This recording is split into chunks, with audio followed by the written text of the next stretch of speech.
नमस्कार दोस्तों, आप देख रहे हैं लक्ष्य विद अतुल और आज हम मुगल साम्राज्य के अंतर्गत हुमायूं का अध्ययन करेंगे। अपने पिछले वीडियो में हमने बाबर को पढ़ा था। आज हम हुमायूं के बारे में जानकारी प्राप्त करते हैं। हुमायूं तुर्की भाषा का शब्द है जिसका अर्थ होता है भाग्यवान, लेकिन लेन पूल ने उसके बारे में कहा है हुमायूं का अर्थ भाग्यवान होता है, लेकिन वह जीवन भर लड़खड़ाता रहा और लड़खड़ाते हुए उसकी मृत्यु हो गई। सही बात है, नाम में जरूर उसके भाग्यवान है, लेकिन वो हमेशा जीवन भर संघर्ष करता रहता है। आप ऊपर देख रहे होंगे, इसके शासनकाल को दो भागों में बांटा जाता है। 1530 से 40 लगभग 10 सालों तक शासन करता है पहले यहाँ पर। इसके बाद उसको खदेड़ दिया जाता है सूरी के द्वारा, और फिर से वापस संघर्ष करने के पश्चात 1555 से 56 एक साल तक यहाँ पर फिर से शासन कर पाता है, और अंततः सीढ़ियों से लड़खड़ा कर गिर जाने की वजह से उसकी मृत्यु हो जाती है। तो चलिए प्रारंभ करते हैं। पीछे हमने पढ़ा था बाबर को। बाबर ने किसको शासक अगला चुना था? अगला शासक चुना था हुमायूं को ही, लेकिन हुमायूं को शासक बनने में कुछ देर हो रही है। आइए देखते हैं क्या देर हो रही है। पिछली स्लाइड में हमने जाना था कि बाबर की मृत्यु हुई थी 26 दिसंबर 1530 को। तो 26 को ही बन जाना चाहिए इसको शासक, लेकिन ये बन पाता है 30 दिसंबर को शासक। 4 दिन की देर क्यों हुई? तो होता यह है, बाबर ने अपनी मृत्यु से पूर्व अपनी वसीयत में हुमायूं को अपना उत्तराधिकारी घोषित किया था। उसने अपनी वसीयत लिख रखी थी, उसमें बताया था कि मैं अपने बेटे हुमायूं को अपना शासक, अगला शासक बनाना चाहता हूँ। लेकिन हुमायूं से साम्राज्य को अपने भाइयों को बराबर बांटने की अपील भी की थी। उसने ये कहा था कि अपने जो भी भाई हैं उन भाइयों को बराबर बराबर अपने साम्राज्य को बांटना पड़ेगा आपको। लेकिन ठीक है, आगे चल करके बाबर की जब मृत्यु हुई तो उसके पश्चात निजामुद्दीन अली मोहम्मद खलीफा, ये जो खलीफा हैं, इन्होंने क्या कर दिया, बाबर के जीजा मेहंदी ख्वाजा का नाम बादशाह के लिए प्रस्तुत कर दिया। ये प्रश्न आपके लिए बहुत इंपॉर्टेंट है, पीसीएस में कई बार आ चुका है।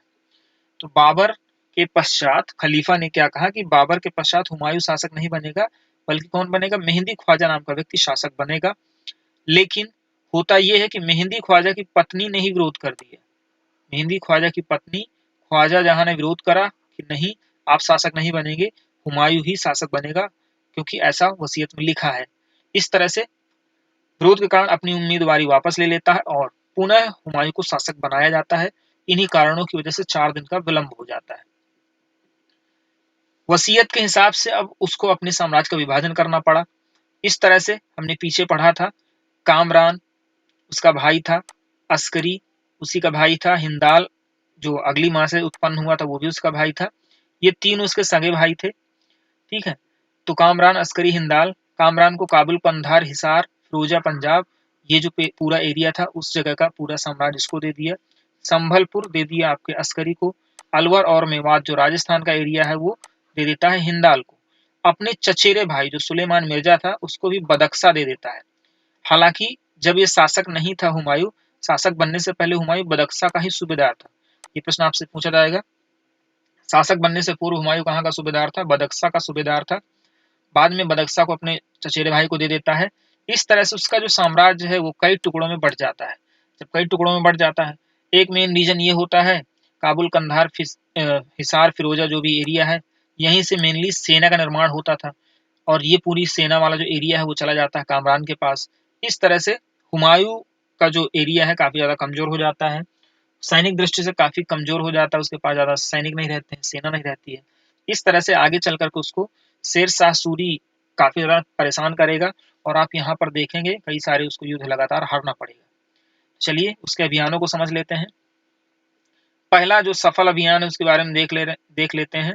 कालिंजर अभियान उसने किया था 1531 में हुमायूं ने, और यहाँ का इस समय शासक था प्रताप रुद्र देव। प्रताप रुद्र देव को इसने पराजित किया। इसके बाद इसका दूसरा अभियान है दोहरिया जौनपुर का युद्ध 1532 में। महमूद लोदी पुनः सुल्तान बनने की महत्वाकांक्षा लेकर के आक्रमण करता है। एक बार महमूद लोदी को पराजित किया जा चुका है बाबर के द्वारा, लेकिन उस समय बच गया था। दोबारा से शासक बनने की महत्वाकांक्षा लेकर के आता है, और लेकिन फिर से दोबारा ये हार जाता है। इसको कहा जाता है जौनपुर या दोहरिया का युद्ध। इसके बाद जो तीसरा और चौथा युद्ध है काफी इंपॉर्टेंट है। इन युद्धों को अब ये हार जाएगा। ऊपर के दोनों युद्ध आप देख रहे हैं कि जीत जाता है हुमायूं, लेकिन नीचे के दोनों युद्ध हार जाएगा, और यही इसी कारण से यहाँ से भागना पड़ेगा इसको। चौसा और बिलग्राम का युद्ध, इनकी डेट इंपॉर्टेंट है 1539-1540। चौसा का युद्ध बक्सर नामक स्थान पर लड़ा गया। कर्मनाशा नदी है, गंगा नदी के आसपास का क्षेत्र है। निजाम खान, अब इस युद्ध में होता ये है कि जहां पर इसकी सेना रहती है, ये कुल मिलाकर के एक कुशल सेनापति का रोल यहाँ पर नहीं निभा पाता है। और जिस एरिया पे, जैसे मान लीजिए कोई जगह है जो मैदान खाली वाला था, जहां पर पानी भर जाता था, उसी जगह पर इसकी सेना खड़ी थी और अपोजिट साइड में सूरी की जो सेना थी वो खड़ी थी। जब बरसात होती है तो पूरा पानी इधर साइड भर जाता है और काफी तक खलबली मच जाती है इसकी सेना के पास। खलबली जब मच जाती है तो क्या होता है, ना उसकी तोप चलती है, मतलब कोई चीज चलती नहीं, सब बेकार हो जाता है और इस तरह से बेवकूफी के कारण ये युद्ध हार जाता है। सेम यही चीज बिलग्राम के युद्ध में भी करता है, बिलग्राम के युद्ध में भी सेम यही चीज होती है और इसी कारण से बिलग्राम का युद्ध भी हारता है। तो चौसा के युद्ध में एक महत्वपूर्ण प्रश्न ये बनता है कि ये नदी में कूद गया था और नदी में जब कूद गया था, डूब रहा था, तो निजाम खां नामक एक भिस्ती था, उसने इसकी जान बचाई थी और उसी वजह से इसने कहा था कि जब मैं आपकी जान बचा रहा हूँ, बदले में मैं एक दिन का शासक बनूंगा। तो हुमायूं ने इसको आगे चल करके एक दिन का शासक बनाया और इसने क्या काम किया था, निजाम खान नामक भिस्ती ने चमड़े के सिक्के जारी किए थे। ये छोटा सा क्वेश्चन है, पूछा जाता है। बिलग्राम के युद्ध में सेम यही कहानी होती है, लेकिन इसमें खास बात यह है कि बैरम खान नाम का जो व्यक्ति है, हुमायूं की ओर से पहली बार इसमें लड़ता है। यही बैरम खान आगे चल करके वकील नियुक्त किया जाता है किसका, अकबर का, जिसको हम आगे पढ़ेंगे। इसमें भी पराजित होता है और इस बार पूरी तरह से इसको देश छोड़ करके भागना पड़ता है, निर्वासित जीवन अब यहाँ से जीना पड़ता है इसको। और यहाँ पर शासन किसका हो जाता है, सूर डायनेस्टी का शासन हो जाता है। तो निर्वासित जीवन जिएगा। निर्वासित जीवन के दौरान ये क्या करता है, लाहौर पहुंच जाता है। बहुत सारी यहाँ पर घटनाएं होती हैं इन कुछ सालों में, लेकिन सब महत्वपूर्ण नहीं है, इसलिए उन पर चर्चा हम नहीं करेंगे। एक महत्वपूर्ण घटना ये होती है कि हिंदाल, जो इसका छोटा भाई था, उसके गुरु मीर अली अकबर से मिलता है।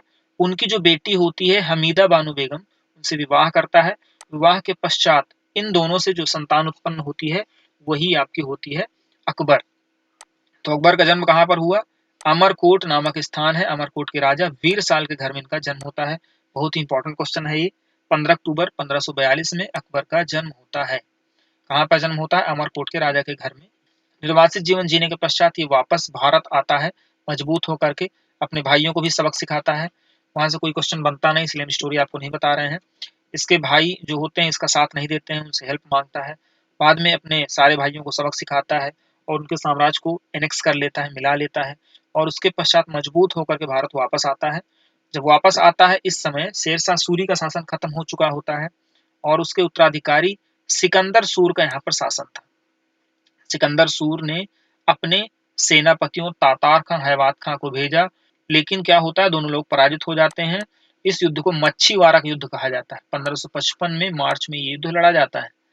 मच्छीवाड़ा के युद्ध हारने के पश्चात अब आगे चल करके सिकंदर सूर स्वयं जाता है और युद्ध लड़ता है। 22 जून 1555 को ही स्वयं जाकर युद्ध लड़ता है। इस युद्ध में भी हार जाता है। इस युद्ध को सरहिंद का युद्ध कहा जाता है और इस तरह से सूर डायनेस्टी यहाँ से खत्म हो जाएगी और दोबारा से मुगल जो साम्राज्य है वो यहाँ पर स्थापित हो जाएगा।